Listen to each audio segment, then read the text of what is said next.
All right, so we are talking about deducing molecular geometries by VSEPR theory. And we had talked about the first 3 points in this handout. To figure out molecular geometries, you have to draw the Lewis dot structure, you have to figure out the substituent number on the central atom, and then you have to choose the geometry from the table relating substituent number to shapes in 3 dimensions.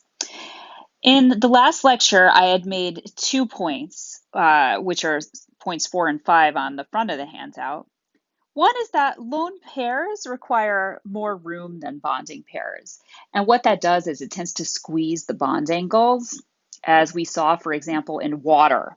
Okay, so we saw how water has a substituent number of 4 and 2 lone pairs, and this bond angle gets squeezed so that it's less than 109.5. It's actually closer to 105 or 104.5. So we saw that in several molecules on the table. Lone pairs are always going to require more room than bonding pairs because they're kind of stuck on that central atom. They're not pulled away by any other atom.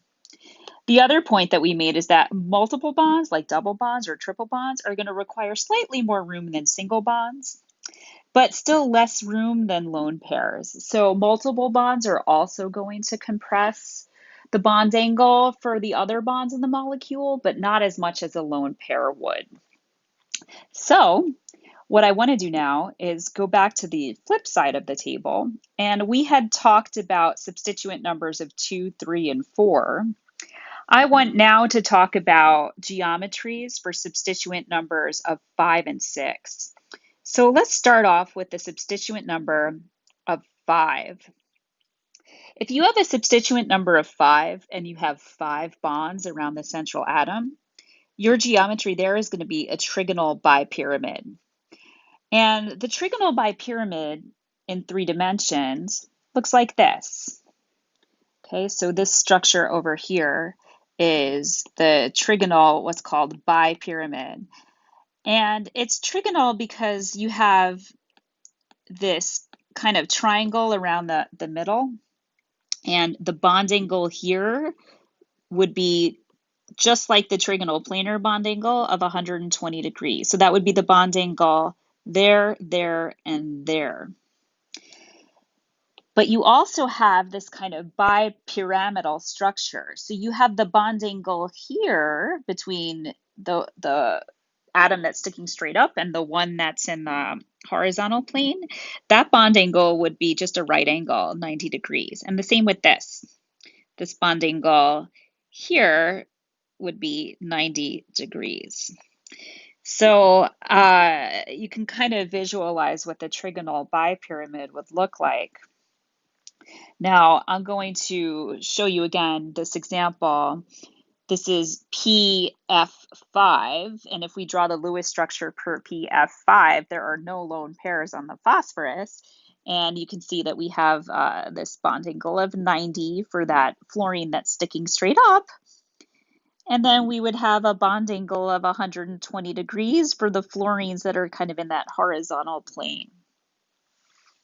If we have one lone pair on the central atom, but a substituent number of 5, the resulting geometry is called a seesaw.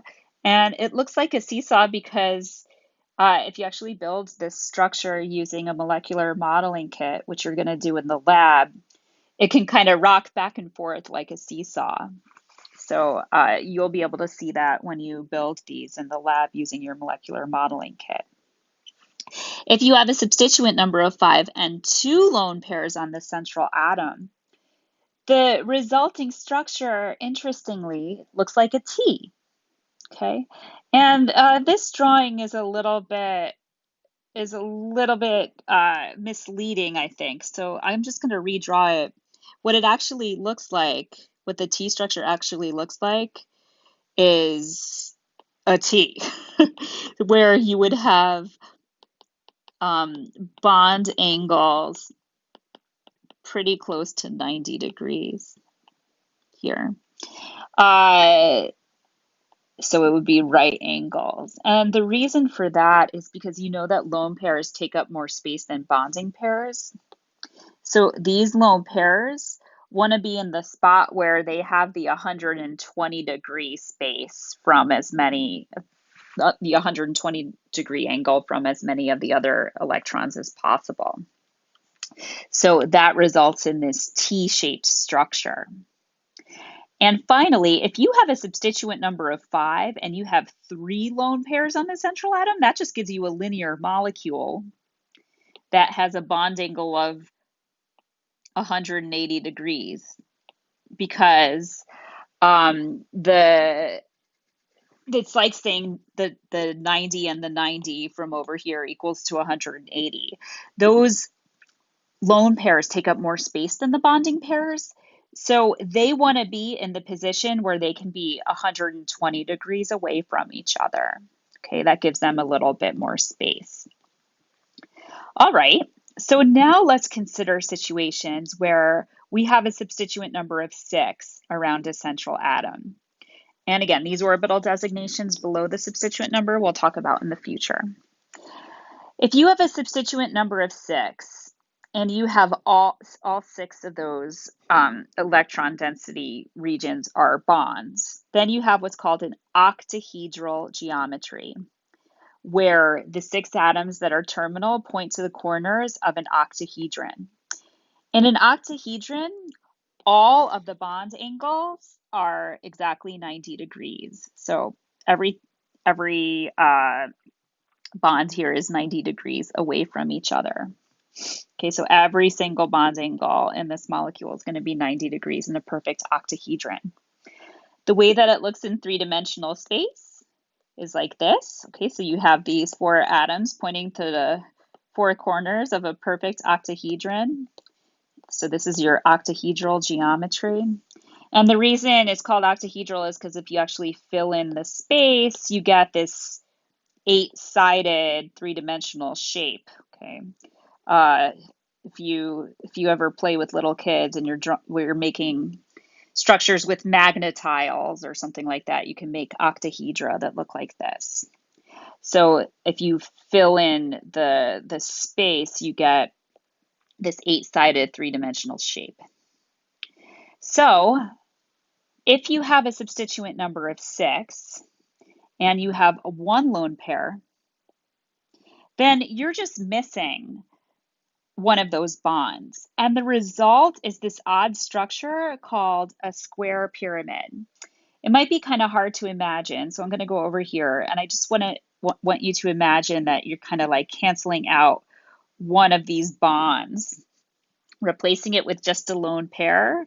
So then you have these 4 atoms that are pointing to the corners of a square, and they would just kind of lie flat. Like if you made a model and put it on a table, it would just lie flat.